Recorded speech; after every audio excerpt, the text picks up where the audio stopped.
হুজুর আসসালামু আলাইকুম, ভালো আছেন? ভালো আছেন? হ্যাঁ, কোথায় গিয়েছিলেন?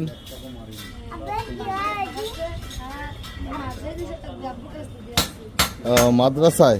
বাহ, মাদ্রাসায় পড়ো? আচ্ছা, তুমি তুমি মাদ্রাসায় পড়ো?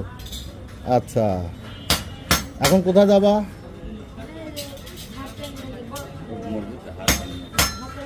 আচ্ছা আচ্ছা আচ্ছা, তাহলে দেখে শুনে সাবধানে যাবা, ঠিক আছে?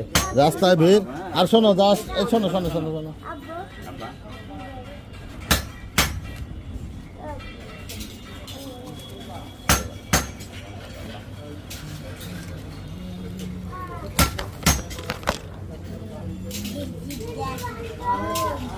দুজন দুটো চিপস কিনে খাবা, ধরো এক সাইড দিয়ে যাবা।